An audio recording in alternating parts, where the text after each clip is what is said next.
I was wondering about our yesterdays and digging through the rubble. And to say the least, somebody went to a hell of a lot of trouble to make sure that when we looked things up, we wouldn't fare too well. And we would come up with totally unreliable pictures of ourselves. But I've compiled what few facts I could, such as they are, to see if we could find out a little bit of something. And this is what I got so far. First, white folks discovered Africa. They claimed it fair and square. Cecil Rhodes couldn't have been robbing nobody because, hell, there wasn't nobody there. And white folks brought all the civilization because there wasn't none around. How could the folks be civilized when wasn't nobody writing nothing down? And just to prove all of their suspicions, well, didn't take too long. They found out that there were whole tribes of people in plain sight running around with no clothes on. That's right. The men, the women, the young, and the old righteous folks covered their eyes. And no time was spent considering the environment. Hell no, this just wasn't civilized. And another piece of information they had, or at least this is what we were taught, is that unlike the civilized people of Europe, these tribal units actually fought. And yes, there was some crude implements, and yes, there was primitive art, and yes, they were masters of hunting and fishing, and courtesy came from the heart. And yes, there was love and medicine, religion, intertribal communication by drum, but no paper, no pencils, and no other utensils, and hell, these folks never even heard of a gun. And this is why the colonies came, to stabilize the land, because the dark continent had copper and gold, and the discoverers had themselves a plan. They would discover all the places with promise. You didn't need no titles and deeds. Then they would appoint people to make everything legal, to sanction the trickery and greed. And back in the jungle, when the natives got restless, they would call it guerrilla attack. And they would never describe that the folks finally got wise and decided that they would fight back. And still, we are victims of word games. Semantics is always a bitch. Places once referred to as underdeveloped are now called mineral rich. And the game goes on eternally. Unity kept just beyond reach. Egypt and Libya used to be in Africa. They've now been moved to the Middle East. There are examples galore, I assure you. But if interpreting were left up to me, I'd be sure every time folks knew this version wasn't mine, which is why it is called his story. I remember when one of my uncles introduced me to Gil Scott-Heron. It was on a Saturday morning.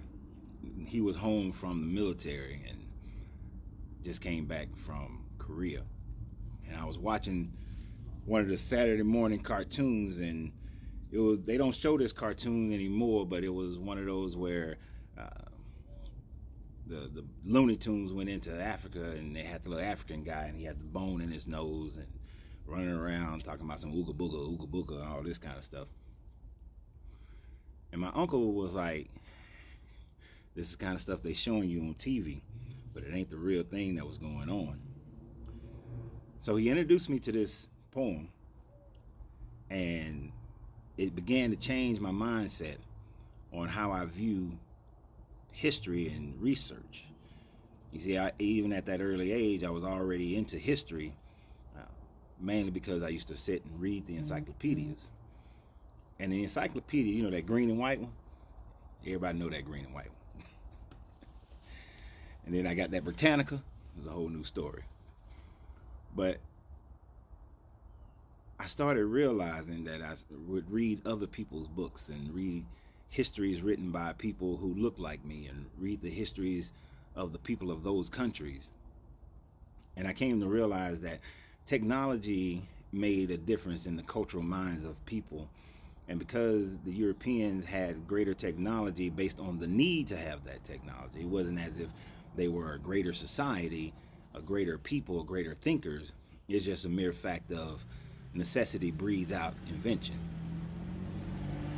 I remember him explaining to me back then that the only reason that the Europeans developed their technologies that was far advanced from those who were in Africa and India was simply because, and in the Americas, was simply because they had a need for it. You see, we got everything that we needed from the land. Our African ancestors didn't have a need to go out and explore like they did beyond the areas to which they already living in, because the ground provided everything that they needed. I started to realize that the clothing was different because hell, it's hot. It's hot in Africa. And so there is no need, when you're not living up in the mountains of Europe and dealing with that evil white shit that falls from the sky. I call it snow. Y'all call it snow. I call it that evil white shit from the sky. But there was no need to get all bundled up and to put on all these clothes, because it wasn't sufficient for the area, to the environment that they was living in. And I started to realize that environment made a big difference as to how a people also grew and developed.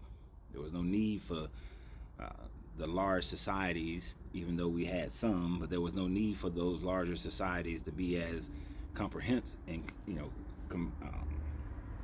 missing the word here, to be as comprehensive as was needed in Europe, because the land was so vast that we had plenty of room to spread out.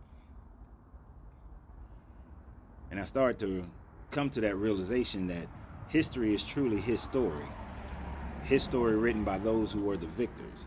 The Chinese didn't need guns. They saw gunpowder as something used for celebration, to create firecrackers and things of that nature.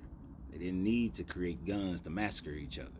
They still fought with swords and spears and arrows, but they had the advantage of horsebacks, which gave them more of an even kill, which is why the Mongols were able to do what they was able to do. The Huns was able to do what they was able to do. Plus, their terrain was much different than the terrain that you experienced in Africa, the terrain that you experienced in the Americas. So I made this video really to pay homage to my uncle Dennon, who got me started in researching history beyond what the schools was willing to teach me and what American society had already agreed upon. I got another video kind of speaking the same that's coming up soon after this one, and I get more deep into that one. So y'all have a great day. Remember, always, you got to free yourself to be yourself, because your greatness is non-negotiable. Good journey, good vibrations.